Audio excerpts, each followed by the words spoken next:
కొట్టడాలు కొంతమంది అక్కడ అసలు ఏంటి? ఏం జరుగుతుందో అర్థం గాని సిట్యుయేషన్‌లో శబరిమల ఎందుకు ఇలా అయిపోయింది అసలు? ఒక్కసారి చెప్పండి. మీకున్న ఇన్ఫర్మేషన్ ఏంటి అసలు? స్వామి శరణం. గత అనేక సంవత్సరాలుగా మేము అయ్యప్ప దీక్షలు చేసుకొని శబరిమలకెళ్తున్నాము.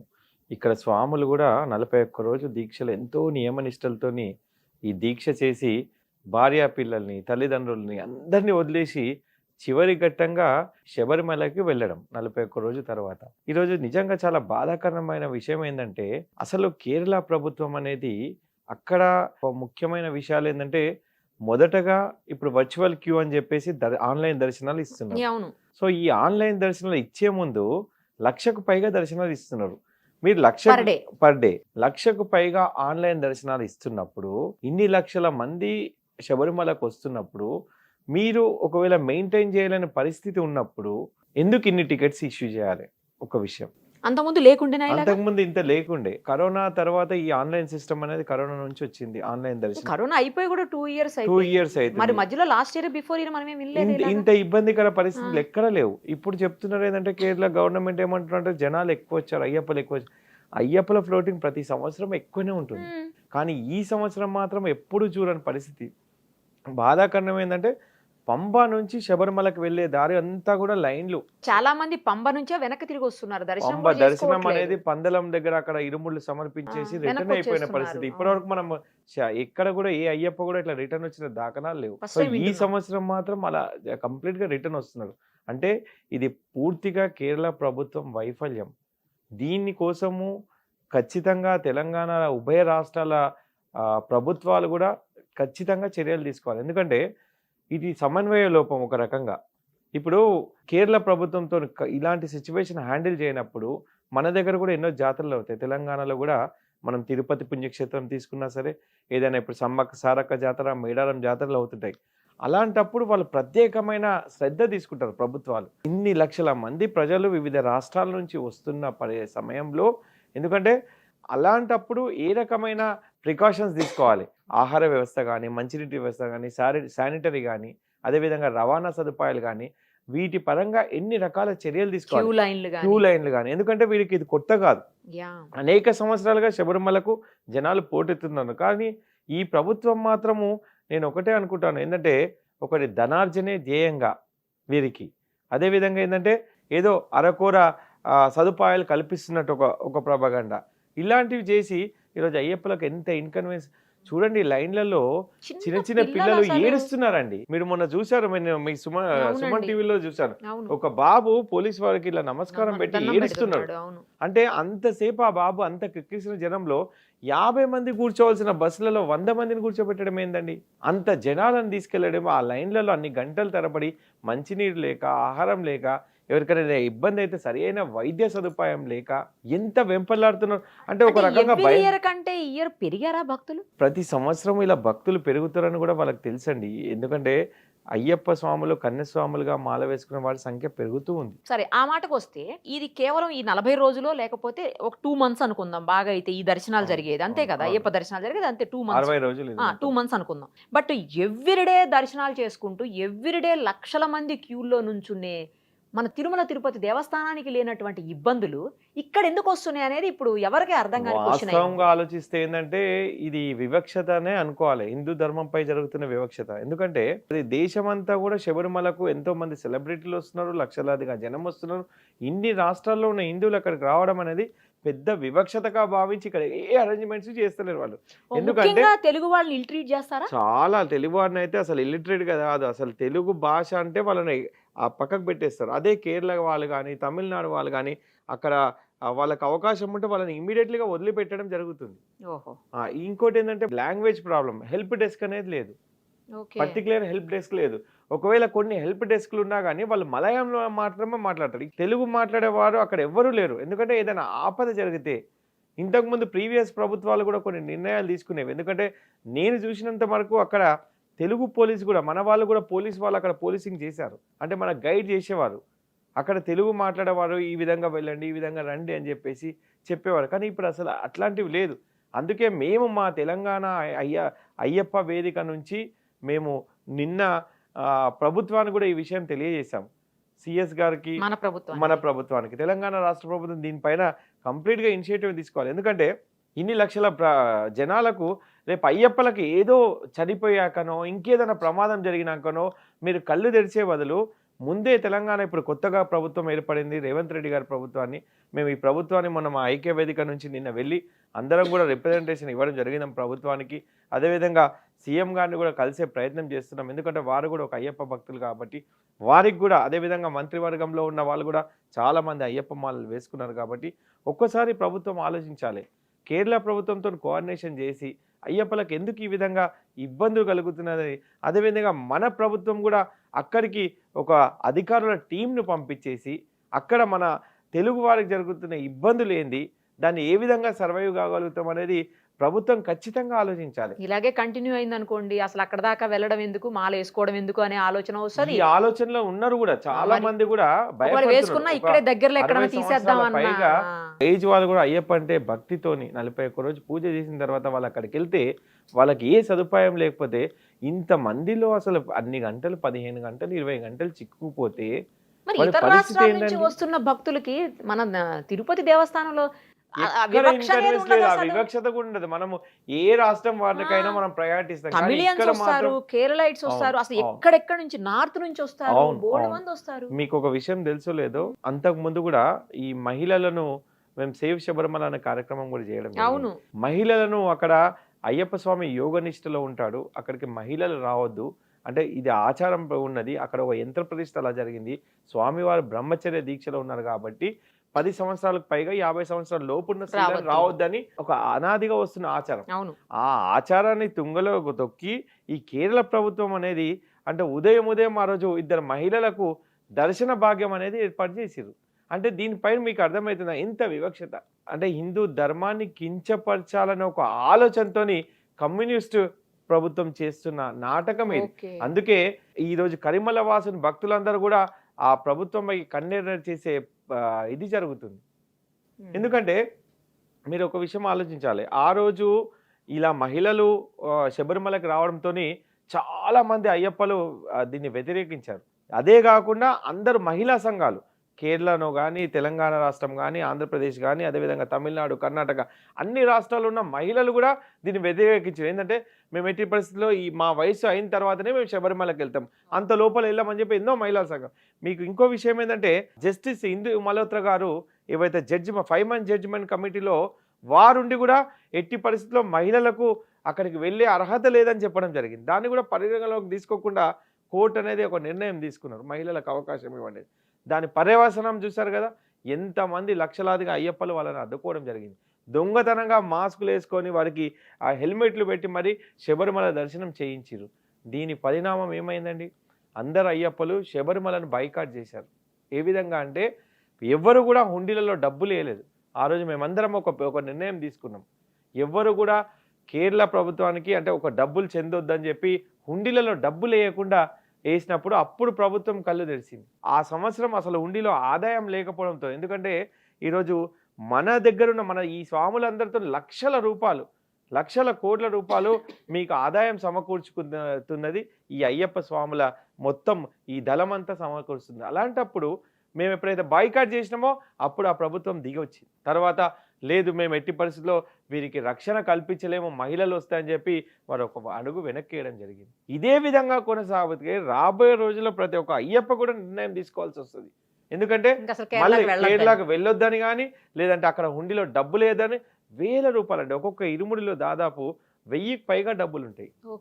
ఎందుకంటే ఎన్నో బాధలతో ఎన్నో కష్టాలతో ఆ ఇంటి కుటుంబ సభ్యులు వాళ్ళ బంధుమిత్రులు ఇరుముడి కట్టే టైంలో వచ్చి వారు స్వామివారికి హుండీలో ఈ పైసలు చెందాలి, మా కోరికలు నెరవేరాలి, మా ఆరోగ్య పరిస్థితి బాగాలేదని చెప్పి ఎంతోమంది ఆ ఇరుముడిలో డబ్బులు వేస్తారు. ఆ ఇరుముడిలో ఉన్న డబ్బులన్నీ గురుస్వామి గారు అక్కడ ఇరుముడి చెప్పినాక వాళ్ళందరూ బ్యాగులు రూపంలో అక్కడ హుండీలో అక్కడ వేయడం జరుగుతుంది. ఇవన్నీ ట్రెవెన్కోర్ బోర్డుకు ఇన్ని పైసలు. మళ్ళీ వాళ్ళ ప్రభుత్వాలకు దేవస్థానం ట్రావెన్కోర్ బోర్డు సంస్థానం ఆధీనంలో ఉంది కదండి, సంస్థాన ఆధీనంలో ఉంది. ఆ సంస్థాన కేరళ ప్రభుత్వం ఆధీనంలో ఉంది. సో ప్రభుత్వం ఏది చెప్తే వారికి ప్రభుత్వానికి ఒత్తాసు పలకాల్సిన అవసరం బోర్డుకున్నది కాబట్టి వాళ్ళు అదే విధంగా చేస్తారు. సో దానివల్ల ఈ ఇబ్బందులు ఇదవుతున్నాయి. ఎందుకు మీరు వివిధ రాష్ట్రాల నుంచి లక్షల మంది అయ్యప్పలు వస్తున్నారు కదా, వాళ్ళని ఎందుకు మీరు బోర్డులోకి తీసుకోరు?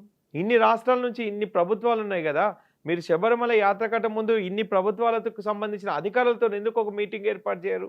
వాళ్ళతో ఏర్పాటు చేసి అన్ని రాష్ట్రాల కోఆర్డినేషన్ ఎందుకు తీసుకోరు? మీతో చేత కానప్పుడు మీరు చేతులు ఎత్తేసి కేంద్ర ప్రభుత్వానికి అప్పచెప్పండి. కేంద్ర బలగాలు వస్తాయి కదా. ఇంతమంది ఇది తొక్కిసలాట, చిన్నపిల్లలు చనిపోవడము ఇలాంటివి జరిగాయి కదా. అవును. మీతో మెయింటైన్ కానప్పుడు అక్కడ ఏంటో అనంత పద్మనాభ స్వామి టెంపుల్, తర్వాత శబరిమల అయ్యప్ప స్వామి టెంపుల్, ఇవన్నీ కూడా ట్రావెన్కోర్ ఆధీనంలో ఉంటాయి, ఆ సంస్థానం ఆధీనంలో. అవునండి. మరి వాళ్ళన్నా కనీసం ఇండిపెండెంట్ గా బిహేవ్ చేస్తే బాగుండు, అలా కూడా జరగట్లేదు. లాస్ట్ ఇయర్ కూడా మన దగ్గరికి ట్రావెన్కోర్ బోర్డు వాళ్ళు వచ్చారు. ఈ మధ్య కాలంలో ఈ అంటే అయ్యప్ప మాలలు ప్రారంభం కాకముందు కూడా మన దగ్గర హైదరాబాద్ లో ఒక మీటింగ్ పెట్టడం జరిగింది. అక్కడ నుంచి దాదాపు ఒక 20 మంది సభ్యులు రావడం జరిగింది. మన అన్ని సంఘాల అయ్యప్పల వాళ్ళకి ఫెలిసిటేషన్ చేయడం, ఇక్కడ మీటింగ్ ఏర్పాటు చేయడం, ఇవన్నీ జరిగింది. అప్పుడు వాళ్ళు ఒక అష్యూరెన్స్ ఇవ్వడం జరిగింది.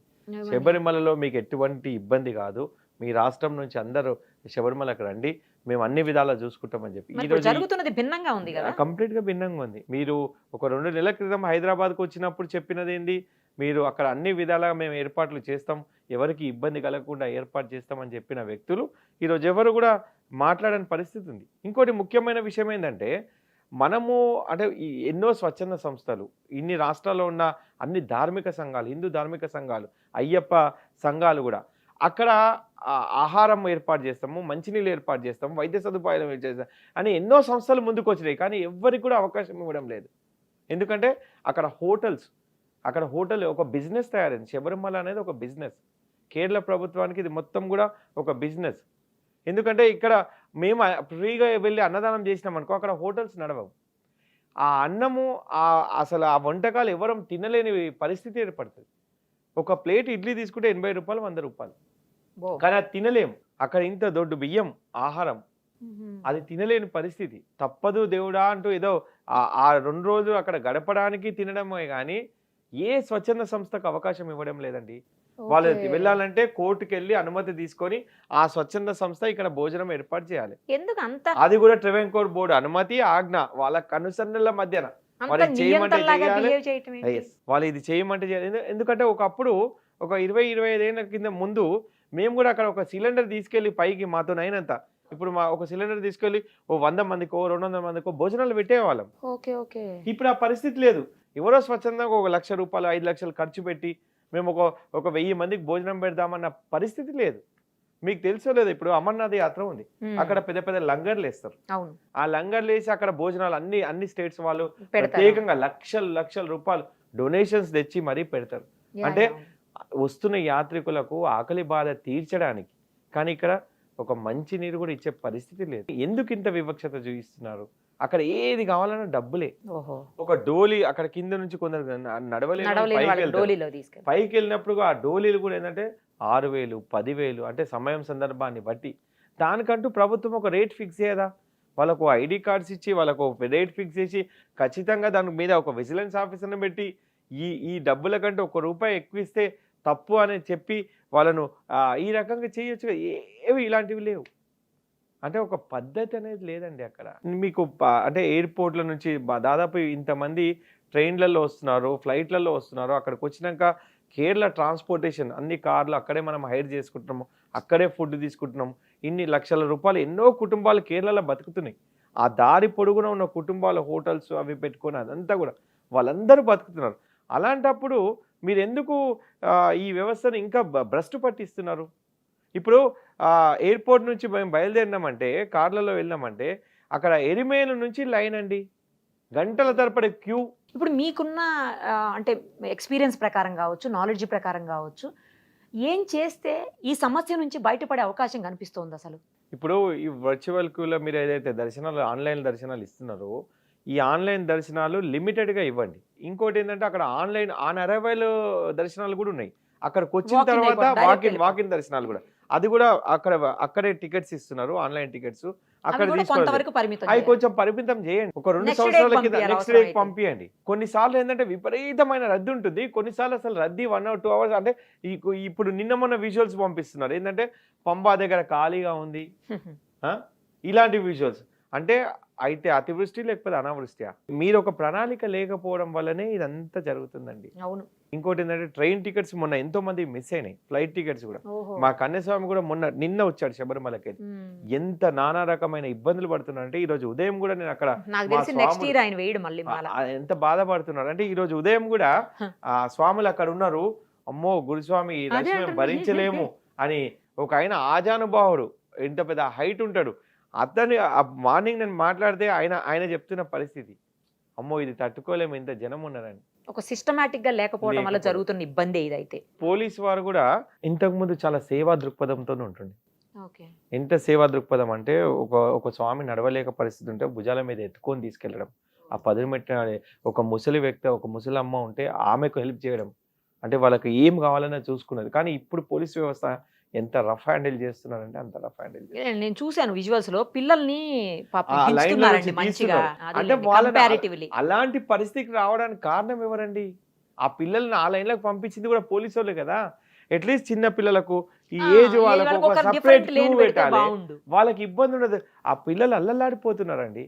ఇప్పుడు మన దగ్గర ఏంటంటే అయ్యప్ప మీద భక్తితోని 6 నెలలు, సంవత్సరం, నేనైతే నా కూతురుకు 6 నెలల వయసులో శబరిమల మాల వేసుకొని తీసుకెళ్ళాను.